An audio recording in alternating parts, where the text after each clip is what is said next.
Remember Starlight Glimmer's utopian village society from way back in Season 5?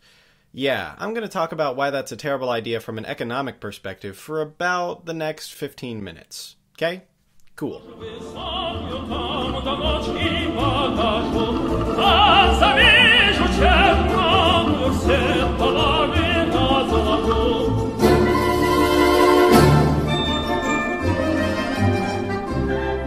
Let's revisit the episode in question. In particular, please pull out your textbooks and turn your pages to when a certain muffin-making mayor said... It's all right. I know I'm not a very good baker. At least, I'm not any better than any pony else in the village. While Sugarbelle doesn't state it explicitly here, the implication is that nobody is better at doing anything than anybody else. In other words, there is no differentiation amongst skills between the villagers. It truly does not matter who bakes and who doesn't, because the result is the exact same quantity and quality no matter what. In other words, if Sugarbelle and the Cloak Pony were to trade jobs, nothing would change. They would still have the same crappy muffins and crappy cloaks. The first effect that this creates is that it makes all of the ponies economically expendable. None of the villagers are necessary to make the system work. That is, of course, save for Starlight, because she's the one taking their cutie marks away and making them all equal, but she doesn't really count because she never had her cutie mark taken away herself, so just looking at the villagers who actually had their cutie marks taken away, no one is essential to make the system work. And this is actually a good thing, because if one of the ponies becomes indisposed, or dies, or, heaven forbid, leaves, their job can be immediately taken over by any of the other villagers without a single drop in quality or output. However, the main problem that we have here is a big one: no economic specialization. And I don't mean in the you are a special kind of snowflake sense. I murdered all of that crap years ago when Fight Club came out. Listen up, maggots. You are not special. You are not a beautiful or unique snowflake. No, I'm talking about economic specialization, where you have a skill or talent that allows you to perform more efficiently than another person. Specialization is wonderful because it allows an individual to focus on as few things as possible while maximizing as much of their own benefit as they can. Take Rarity, for example. Rarity doesn't farm her own food, nor do all the ponies in Ponyville. That would be insanely inefficient. Instead, each pony can focus on something they have a particular skill or talent in Rarity's case, making dresses, and get their food through other means. Because each individual is only focusing on doing a few things well, over time they become more skilled at their respective jobs, and therefore more efficient. This frees up everyone's time and energy so they can do the things they want to do. Both individuals and society as a whole benefit from specialization. So, in order to proceed, I gotta kind of introduce some concepts that are a little bit of a slog to a first-time viewer. But bear with me, it all pays off, it's all worth it, so just stick with it. Okay? Awesome. Consider Rarity again.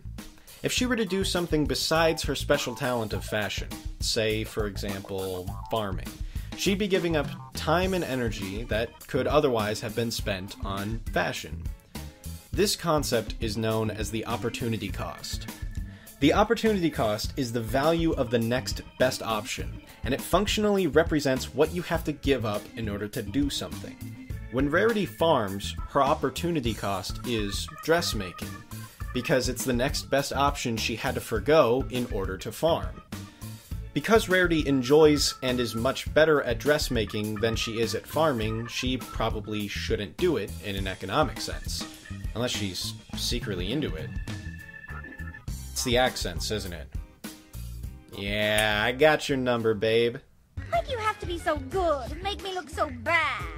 So bad. Bad. Bad. However, nondescript sentient beings are rarely so one-dimensional. Usually, characters have multiple talents and interests in completely different areas. Maybe somebody's good at singing and helping ponies get their cutie marks. Hell, Maybe somebody sells quills and sofas. Why not both? Hey, you follow your dreams, you pony quill sofa guy. I freaking love you. You're the best. You do it, man. Yeah! So the $1,000,000 question. How does one know what to specialize in? If you just got all these talents, how do you know what to do with them? How do you know? How do you know? I promise this is the last vocab word. This is it, guys.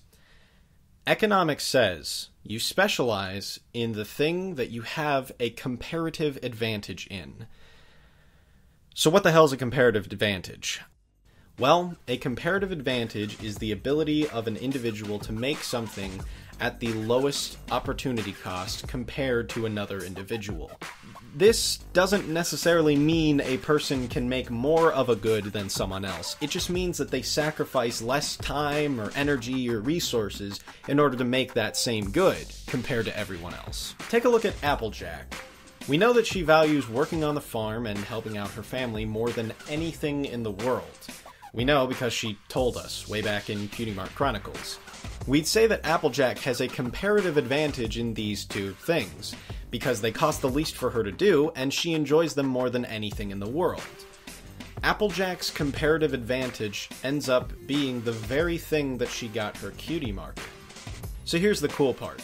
Applejack's situation can be generalized for all of Equestria. Whatever a pony has a special talent in, whatever they got their cutie mark in, that's what their comparative advantage is. So Celestia has a comparative advantage in raising the sun, Twilight's got a comparative advantage in magic, Rainbow Dash has a comparative advantage in making the greatest faces of all time, etc., etc. When things are done according to comparative advantage, life is great. The whole reason we have indoor plumbing, or computers, or even the wheel is because someone, somewhere, had literally nothing better to do than invent that thing. It's this type of specialization that makes capitalist economies excel at providing goods and services to the people who want them.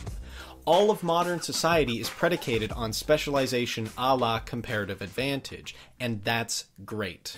We're all equal here. No one is superior, and no one shakes in fear. Alright, now that we've plowed through the required reading, why don't we take a look at this village again? Wait a minute. You're telling me it's been over 2 years and they still haven't named this stupid place? You know what? I'm done. I'm done. I'm exiting the fandom. Goodbye, everybody. I'm out. Sayonara. See you never, 'cause I'm gone. Goodbye. What the?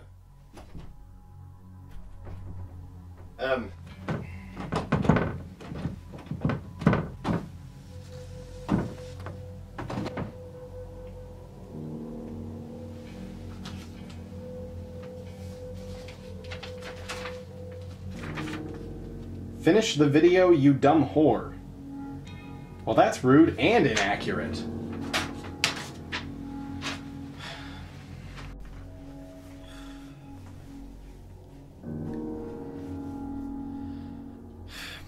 I guess the show must go on. Alright. When Sugarbelle bakes muffins that are just as good as any pony else, this tells us in economic terms that she faces the exact same opportunity costs as the rest of the villagers. No one has a comparative advantage in anything, so no one can specialize in anything. So everyone will suck equally at making muffins, and also because the spell prevents them from improving, those muffins will suck forever. As consumers, the villagers are forced to consume low-quality goods and services without any alternatives. No one really enjoys Sugarbelle's muffins, just like no one really enjoys the Cloak Pony's disgusting rags that he calls cloaks. In fact, everybody's goods and services suck. It's just like a shitty village. It just sucks. No one is able to get the goods or services they want, and therefore they're stuck with inferior goods and services forever. Furthermore, the villagers, as producers, are forced to produce those goods and services below their fullest potential. Sugarbelle could probably bake circles around the other villagers if Starlight's spell weren't in place. Instead, she's forced to bake garbage without any chance at ever improving. The spell creates a twofold inefficiency. because no one can consume what they want to consume, and no one can use their talents to their fullest extent. The only reason they think they're happy is because good old-fashioned brainwashing does the trick right. You think? Contrast this image with the end of the episode when they all get their cutie marks back. They all have their special talents again, so they all have comparative advantages once again. Sugarbelle has a comparative advantage in baking, so she bakes to her fullest potential, and everyone's enjoying it. In fact, just ask Ponyville's own residential baking expert. That Sugarbelle can bake! This, too, can be generalized for all candy-colored quadrupeds. Every individual in a pony society benefits the greatest from each individual following their special talent, their cutie mark, or their comparative advantage. Having the spell lifted means that everyone is now benefiting from everyone else specializing in their respective comparative advantages. Everyone, including Sugarbelle, benefits from Sugarbelle following her special talent, as does everyone benefit from Party Favor following his special talent, including Party Favor, as is the case for everyone. The benefits of having specialization are astronomically higher than those without it. No matter which way you slice it, economics wins, Starlight loses. Maybe we can stay a little while longer. Come on!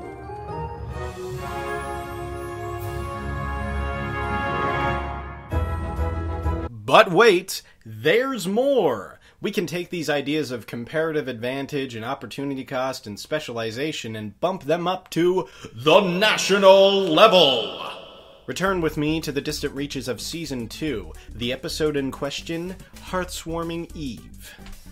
The pony tribes didn't just divide themselves up into different groups for fun, they did it according to comparative advantage. Can the unicorns actually grow food? Probably. But should they? Well, no. They have a comparative advantage in raising the sun and the moon. No one else can do that. So it would be a waste for them to devote their energy to anything other than making sure that that happens. Specializing in controlling the celestial bodies is actually the lowest cost option for the unicorns, and it benefits both the unicorns and the Pegasi and Earth ponies as much as possible. As unhappy as these equines look, this is the best possible outcome that they could achieve. Maybe they just need to work on personal gratitude. Fun fact, back in ye olden days of 2013, when the Brony analysis joint was first kicking off, I was a naive young boy who legitimately thought that unicorns were the master race. Given enough time and energy, a unicorn can learn to do anything the other races can, so I saw no reason as to why unicorns didn't just take over and do anything. I even made a Reddit post about it, because why the fuck not? Fortunately, the realization of my mistake smacked me in the face a couple days later. It's not that the unicorns can do anything, it's that it's not beneficial for them to do anything. They have a specific niche that they can fulfill in society which benefits them the most, and also benefits society the most. And as long as they stick to that niche, there's no need for them to learn to do anything and everything. Now, wait a minute, I hear you say. What if you have somebody who's the best at everything? Does that mean they have a comparative advantage in everything? Why, silly commenter I've concocted to soothe my insecurities and further advance my argument, of course it doesn't. Everybody has a comparative advantage in something over somebody else. This is the exact reason why Celestia doesn't just come down from her throne on high and do everything for everyone. Even assuming that Celestia was great at everything ever, she probably wouldn't even do most things for everybody. Every time Celestia bakes muffins, she's giving up time and energy that could be used to raise the sun or run Equestria. Since she's the only pony who can do either of those things somewhat competently, she has a comparative advantage in both. But that also means that which Celestia doesn't have a comparative advantage in over someone, that person has a comparative advantage over her in. So, going back to our muffin example, it is less costly for every other pony in Equestria to bake muffins than it is for Celestia. Since it's less costly for the rest of Equestria than it is for Celestia, it makes no sense for Celestia to be the one who bakes the muffins. We've actually seen an example of this in previous seasons.